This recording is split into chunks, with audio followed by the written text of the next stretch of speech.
Hello friends, मैं पार्वती अपने YouTube channel learning with passion में आपका हार्दिक स्वागत करती हूँ। फ्रेंड्स, मैं अपने इस चैनल पर आपको हिंदी सब्जेक्ट की UGC net, JRF, assistant professor, HTET, TGT, PGT screening के पेपर की तैयारी करवाती हूँ। फ्रेंड्स, मेरे इस चैनल पर आपको पेपर से संबंधित ही डाटा मिलेगा। एक्स्ट्रा का कोई भी कंटेंट आपको मेरे इस यूट्यूब चैनल पे नहीं मिलेगा। तो फ्रेंड्स, अगर आप अपनी हिंदी सब्जेक्ट पे बेहद अच्छी पकड़ बनाना चाहते हैं तो मेरे इस यूट्यूब चैनल से जुड़ना ना भूलें। फ्रेंड्स, इससे पिछले की वीडियो में हमने पाली भाषा के बारे में जानकारी हासिल की थी। आज हम प्राकृत भाषा के बारे में अध्ययन करेंगे। तो फ्रेंड्स, जैसा कि हमने अध्ययन किया था कि मध्यकालीन आर्य भाषाएं 3 भागों में विभाजित हैं: पाली, प्राकृत और अपभ्रंश। तो पाली का हम अध्ययन कर चुके हैं और आज हम अध्ययन करते हैं प्राकृत का। साहित्यिक महत्ता की दृष्टि से प्राकृत के 5 भेद हैं या प्राकृत से निकली 5 भाषाएं। तो प्राकृत के कितने भेद हैं तो हमें याद रखना है 5 भेद हैं। और प्राकृत से कितनी भाषाएं निकली हैं तो हमें याद रखना है 5 भाषाएं निकली हैं। उनके नाम हैं शौरसेनी, पैशाची, मागधी, अर्धमागधी और महाराष्ट्री। तो फ्रेंड्स, इनके नाम याद रखने की एक ट्रिक बनाई है मैंने, जो कि है SP मैम। इस SP मैम ट्रिक से हम ये सारी भाषाएं आसानी से याद रख सकते हैं। S से शौरसेनी, P से पैशाची, M से मागधी, A से अर्धमागधी और M से महाराष्ट्री।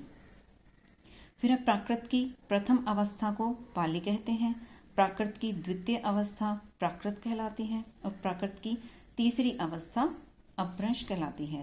तो प्राकृत की तीनों अवस्थाएं और उनके तीनों नाम हमें अच्छे से याद रखने हैं।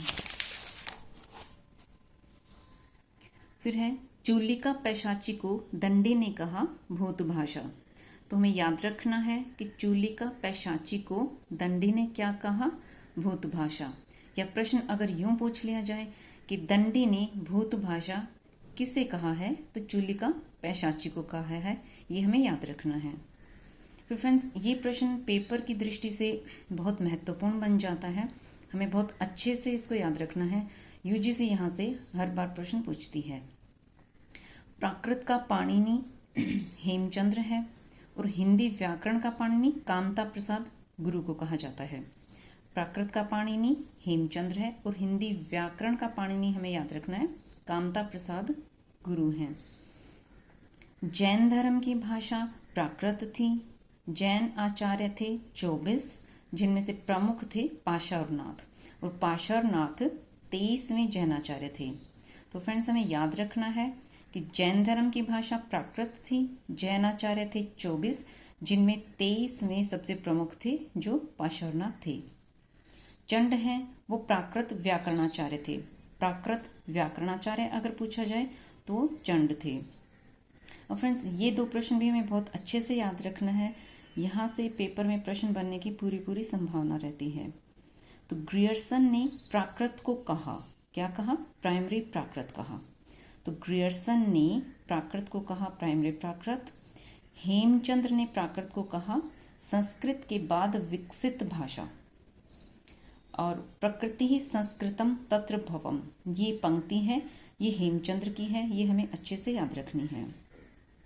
फिर है वाक्पति राज की रचना है गौड़बहो, जिसमें वाक्पति राज ने प्राकृत को जनभाषा कहा। तो यहाँ से 2-3 तरह से प्रश्न बनने की संभावना है। अगर ये पूछ लिया जाए कि गौड़बहो रचना किसकी है तो हमें याद रखना है वाक्पति राज की है। और अगर ये पूछ लिया जाए कि प्राकृत को जनभाषा किस ग्रंथ में कहा गया है तो हमें याद रखना है गौड़बहो में कहा गया है। या यूं पूछ लिया जाए कि प्राकृत को जन भाषा किसने कहा तो हमें याद रखना है वाक्पति राज ने कहा। तो फ्रेंड्स, हमारा पाली भाषा का चैप्टर यहीं पर ही पूरा होता है। अब हम आगे मध्यकालीन आर्य भाषा की तीसरी अवस्था पढ़ते हैं, अपभ्रंश। अपभ्रंश का समय हमें याद रखना है 500 ईस्वी से 1000 ईस्वी तक माना जाता है। भाषा के अर्थ में अपभ्रंश का प्रयोग 6ठी शताब्दी से माना जाता है। अपभ्रंश के अन्य नाम हैं अवहट, अवहट, अवहत, आभेरी, लोक भाषा, देश भाषा, देशी भाषा। तो ये सारे अन्य नाम अपभ्रंश के हैं जो हमें बहुत अच्छे से याद रखने हैं। अपभ्रंश का शाब्दिक अर्थ अगर पूछ लिया जाए तो हमें याद रखना है गिरा हुआ या बिगड़ा हुआ। अपभ्रंश का सर्वप्रथम प्रयोग किया पतंजलि ने महाभाष्य में। यहाँ से भी 2-3 तरह के प्रश्न हमें देखने को मिलते हैं।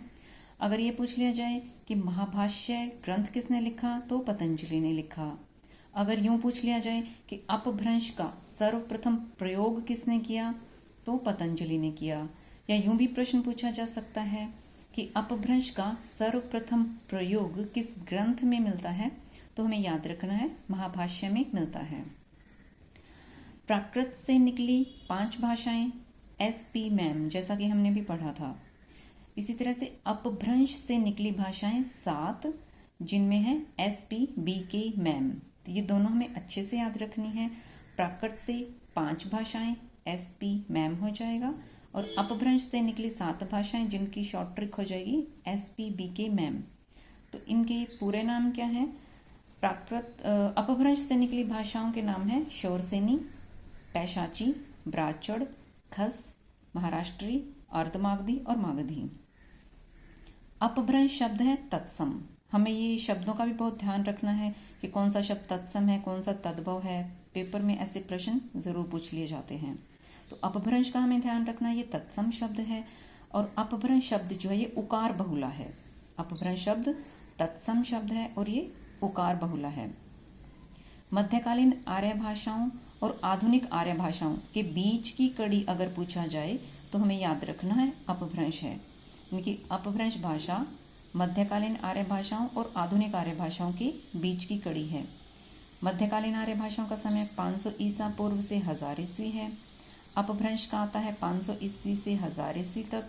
आधुनिक आर्य भाषाओं का समय है 1000 ईस्वी से अब तक।